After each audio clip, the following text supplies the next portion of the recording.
Hello and welcome to this demonstration of the Maltese Falcon Variation, which begins with the position that you see on the board now. This game occurred in 1933, and with the white pieces, the Hollywood legend Humphrey Bogart, famous for his starring role in Casablanca, and another Hollywood movie, The Maltese Falcon, which is how this opening got its name, and perhaps because of this central pawn formation by white, which may be considered the Maltese Falcon swooping in towards black side of the board. And so if we go back to the beginning of this game and see how the Maltese Falcon variation came about, white moves first with pawn to d4, controlling the center. And Humphrey Bogart played against an anonymous opponent with the black pieces.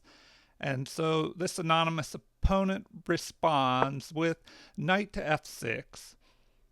And Humphrey Bogart here plays an interesting move, g4, a gambit by the name of the Gibbons-Wiedenhagen Gambit, and one that I've never played or come across, so it may be interesting to try this gambit out.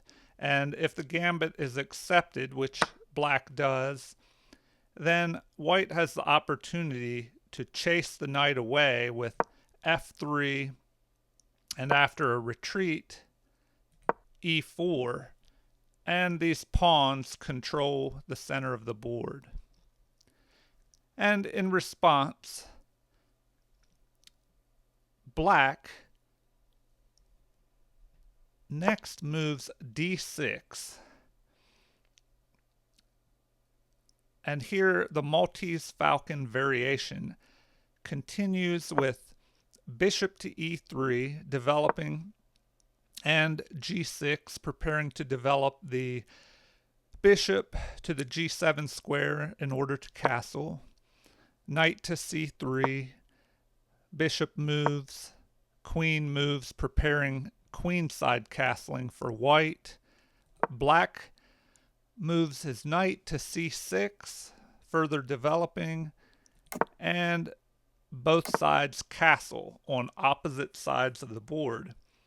And so generally in opposite side castling, it may become a race where both sides push their pawns forward and funnel their pieces in behind the pawns and attack on opposite sides of the board.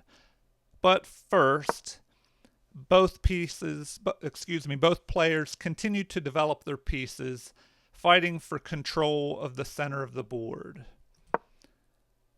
e5 and d5 by white, chasing the black knight, which moves forward, attacking white's bishop on d3, attempting to get rid of one of the bishops to take away white's bishop pair.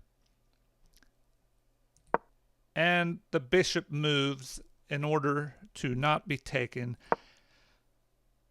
And now black pushes his pawn forward, attempting to gain space on the queen side to assist in an attack against white's king. And a3, chasing the knight away. And here white now moves the pawn forward for a kingside attack. The pawn is blocked by this knight to the edge of the board, which is not in a great position, but it does block a further advance of this pawn, which may attack black's kingside. And a knight move, completing his development off the back rank. And f5. Black pushes a pawn forward, and if this pawn is allowed, it may further move to f4, attacking white's bishop and closing this bishop in. And so next, white moves the bishop before it can be trapped, attacking black's queen, and it's blocked with black's bishop. And further pawn advance on the king side. And pawns are exchanged. And now, trade of the knights. The queen advances, and further pawn is traded. And now, bishop to h6, attacking black's rook, forcing black to make a decision. He moves the rook away instead of blocking with the bishop. And now, knight takes e4. Finally, white recaptures the pawn, and bishop to g7, blocking white's bishop, which is very close to the king side and may cause issues, assisting white in this attack. And a trade of the bishops, the king recaptures, and now a pawn push by white. And here, as we see, white's king is safe, castled, but not so for black's king, which is about to be exposed even further. Doesn't have much protection. The pieces around the king have been traded. And here we have a rook, the queen, the knight. These pieces are all ready to swoop in and attack. And bishop to f5. And here we have the rook and the bishop both attacking this knight. And so how does white respond to this? Instead of retreating the knight, he continues his attack on black's pawns, removing the protection around the king. And here, if the knight was captured with rook takes e4, this would give black problems, as it would give white time to attack with rook takes h7 check, and the king would have to retreat. The queen would recapture this bishop, and black would not last much longer in this attack with his king wide open. And the other rook could come into this attack. He's threatening mate on f7. And so instead, after h takes g6, we have bishop takes g6,